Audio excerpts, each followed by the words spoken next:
ओषा पूजा से नड़िया जो आनी थाए नष्ट कहीं करवा नष्ट न करने आज हम बनवा चितौ पिठा केमिति बनवा देखो मुझे 2-3 घंटा चाउल को भिजे रखीदे नड़िया को एमती छोट छोट खंडे काटिक रखीदे आपको ग्राइंडिंग करके चलतु बनवा चितौ पिठा। ये दुईटा को चाउल और नड़िया को एकाठी करके ग्राइंडिंग करदे ग्राइंडिंग कलापर पिठा केमिति बनैबा कहबा देखिबा चलतु आपको आम मिसई सारे ग्राइंडिंग करनबा देखंतु आम एथर से जो बैटरटा बाटिकी पूरा प्रस्तुत हो जाइए किसी लुण पकई मु गोड़े नहीं एबे तावा बसई गरम हो जाइए प्रथम थर अल्प टिके तेल दबा तापर तेल देले चलो नदेले जो मैंने तेल न देकी खाइबापी एबे जो गैस प्रोब्लेम लगी आम तेल न देकी भी खाई परिबा। देखो तेल को आम टे खेलवा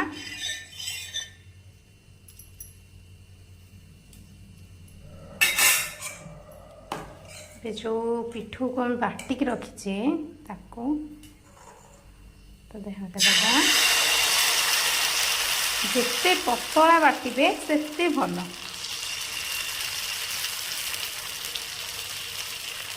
एबे आमे ताको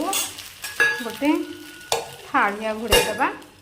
किछि पानी ता चारिपट दे दबा पानी देले पिठाटा सॉफ्ट होता है कई कपड़ा भी दे करें नहीं हेला परे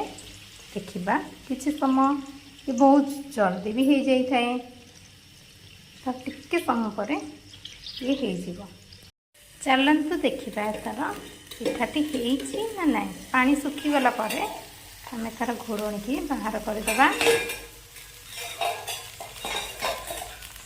देखो केते सुंदर भाव पिठाटा फुली जाइए से सुंदर भाव से उठी भी जाऊँगी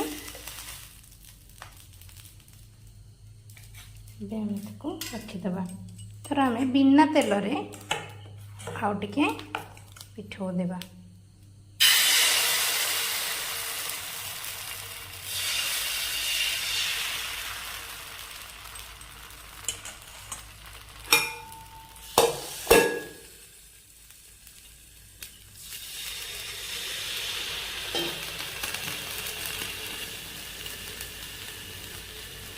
यहीपरी करी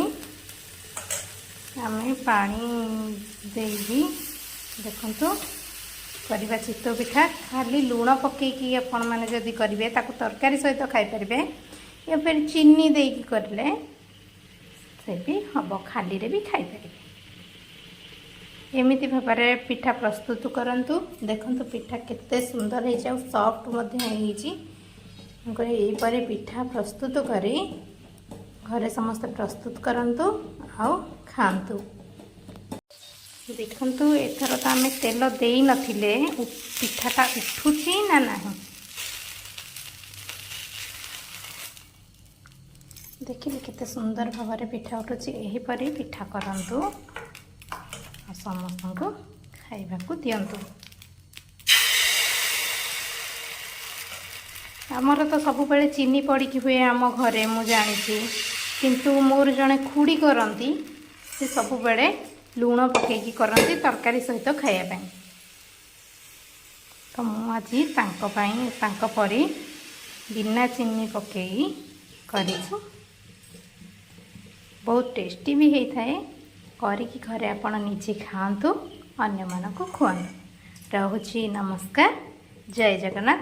आ हाँ गला बेले मो चैनल को सब्सक्राइब कर दीजिए।